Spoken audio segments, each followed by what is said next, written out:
Hello friends, स्वागत है आपका हमारे चैनल नोबल क्लासेस में। फ्रेंड्स, आज के वीडियो में हम हिंदी का एक महत्वपूर्ण टॉपिक समास के बारे में देखेंगे। तो चलिए फ्रेंड्स, बिना देर किए देखते हैं समास से रिलेटेड सभी प्रश्नों को। देखें, पहला प्रश्न क्या कह रहा है। पहला प्रश्न क्या है, निर्विवाद में कौन सा समास है? कर्मधारय समास, अव्ययीभाव समास, तत्पुरुष समास या बहुब्रीहि समास? तो निर्विवाद, बिना विवाद के। इसमें निर जो है वो बिना, ये अव्यय है, इस वजह से ये अव्ययीभाव समास है। बी वाला ऑप्शन सही है। आगे देखें, कह रहा है तुलसीकृत। तुलसीकृत अर्थात तुलसी द्वारा बनाया गया में कौन सा समास है? अव्ययीभाव समास, तत्पुरुष समास, द्वंद्व समास या बहुब्रीहि समास? तुलसी द्वारा बनाया गया अर्थात ये क्या होगा? तत्पुरुष समास होगा। आगे देखें, अगला कह रहा है कि निम्नलिखित में से तत्पुरुष समास को पहचानिए। तो रसोई घर, त्रिभुवन, सीताराम, नवयुवक। ठीक, तो देखिए यहाँ पे अगर इसका अर्थ निकालें तो क्या होता है? रसोई के लिए घर, कर्ता ने कर्म को कर्ण से द्वारा, इस तरह से जो संबंध देखेंगे कारक आप, उसमें जो भी आता है सभी के सभी क्या होते हैं? तत्पुरुष होते हैं। तो रसोई के लिए घर क्या होगा? तत्पुरुष समास होगा। आगे देखें, अगला बात करें कि पुरुषोत्तम में कौन सा समास है? अव्ययीभाव समास, द्वंद्व समास, द्विगु समास, तत्पुरुष? पुरुषोत्तम, पुरुषों में उत्तम अर्थात ये कौन सा? डी वाला सही है। अगला देखें, क्या कह रहा है? चक्रपाणी, चंद्रभाल, सुलोचना में क्रम से समास कौन सा है? कर्मधारय, द्वंद्व समास, कर्मधारय, द्वंद्व, तत्पुरुष समास, सभी संप्रदान तत्पुरुष या सभी बहुब्रीहि हैं या तत्पुरुष कर्मधारय और द्वंद्व है? तो बात करें चक्रपाणी अर्थात विष्णु, चंद्रभाल अर्थात के शिव, सुलोचना मेघनाथ की पत्नी, सुंदर है लोचन जिसके। तो इसमें कौन सा होगा? ये सी वाला सही है। सभी के सभी क्या है? एक तीसरा ही अर्थ ला रहे हैं अर्थात कि सभी बहुब्रीहि समास है। आगे देखें, अगला कह रहा है कि निम्न में कौन द्विगु समास का उदाहरण है? पीताम्बर, चौराहा, नेत्रहीन, रुपया पैसा। तो देखिए द्विगु मतलब कि जिसका पहला वाला कोई गिनती बता रहा हो। पहला वाला क्या बता रहा हो?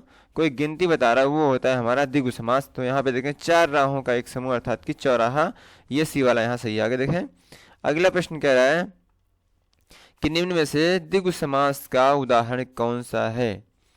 नवरत्न, लेन देन, यथाशक्ति या नीलकंठ? तो बात करें नवरत्न, नवरत्न का एक समूह नवरत्न, ठीक है ना, नवरत्नों का एक समूह। तो यहाँ पे हमारा ए वाला द्विगु समास है। आगे देखें, क्या कह रहे हैं? यथाशक्ति, यथाशक्ति में कौन सा समास है? तत्पुरुष समास, द्वंद्व समास, अव्ययीभाव समास या कर्मधारय?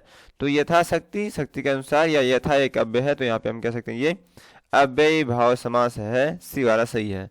आगे देखें, महापुरुष, महापुरुष में कौन सा समास है? द्वंद्व समास, द्विगु समास, बहुब्रीहि समास या कर्मधारय? तो महान है जो पुरुष अर्थात क्या होगा?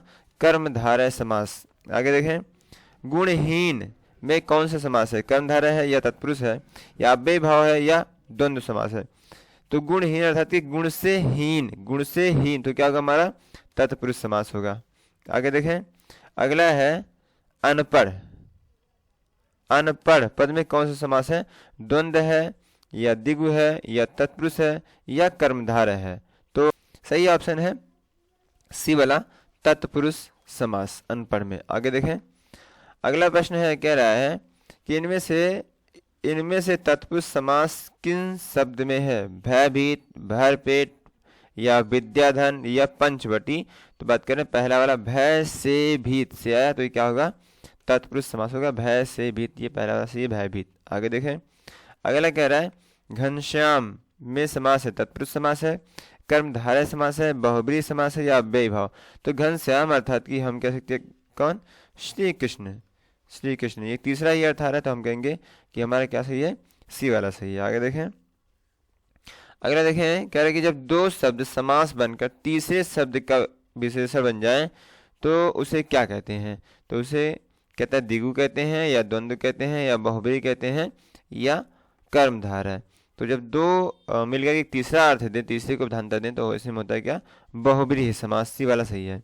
आगे देखें, आ जन्म में कौन सा समास है? तत्पुरुष, द्वंद्व या अव्ययीभाव या कर्मधारय? तो आ एक अव्यय, तो हम कहेंगे ये क्या है? अव्ययीभाव समास है। आगे देखें, कह रहे इसमें से कौन बहुब्रीहि समास है? त्रिकाल या यथा समय या भरपेट या नीलकंठ? तो यहाँ हमारा नीलकंठ क्या है? एक बहुब्रीहि समास से तीसरा अर्थ लाता है। आगे देखें, रोग पीड़ित कौन सा समास है? कर्मधारय, द्वंद्व या बहुब्रीहि या तत्पुरुष। तो रोग पीड़ित मतलब रोग से पीड़ित, रोग से पीड़ित आ रहा है तो क्या होगा? तत्पुरुष समास। आगे देखें, अगला प्रश्न है, कह रहा है प्रतिमान कर्मधारय है अथवा अव्ययीभाव समास है या बहुब्रीहि समास है या तत्पुरुष समास है। तो प्रति एक अव्यय तो क्या होगा हमारा? अव्ययीभाव समास, बी वाला सही है। अगला देखें, वीर पुरुष बहुब्रीहि है या तत्पुरुष है या अव्ययीभाव समास है या द्वंद्व है। तो हमारा यहाँ पे सही ऑप्शन है बी वाला। आगे देखें, अगला कह रहा है कि दशानन द्विगु समास है या बहुब्रीहि समास है, कर्मधारय समास है या द्वंद्व।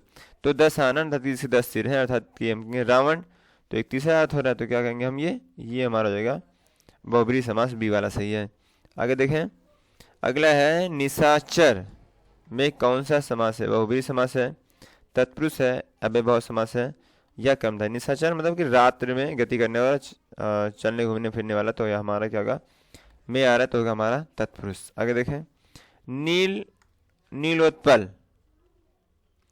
कौन सा समास है? कर्मधारय है, द्विगु है, बहुब्रीहि है या तत्पुरुष है। तो नील उत्पल मतलब नीला है उत्पल जो, अर्थात क्या होगा हमारा? कर्मधारय होगा। आगे देखें, पीतांबर पीला है अंबर जिसका, में कौन सा समास है? तत्पुरुष है या अव्ययीभाव है या बहुब्रीहि है या द्विगु है। तो हम यहाँ एक तीसरा अर्थ लाते हैं, क्या? श्री कृष्ण है। इस वजह से हमारा सही ऑप्शन होगा वो बहुब्रीहि होगा, सी वाला सही है। आगे देखें, अगला कह रहा है चंद्रमौल, अर्थात जिसके मस्तिष्क पर चंद्र है, कह रहे हैं कौन सा समास होगा? द्वंद्व, बहुब्रीहि या कर्मधारय या द्विगु। तो एक तीसरा अर्थ आ रहा है, किसके सिर पर चंद्र है तो कहेंगे शिव। एक तीसरा अर्थ आ रहा है तो हमारा यहाँ पर क्या होगा? बी वाला सही होगा। आगे देखें, राजगृह में समास है, तत्पुरुष, द्वंद्व, द्विगु या कर्मधारय। तो राजगृह अर्थात कि राजा का गृह, का आ रहा है तो हमारा क्या सही होगा?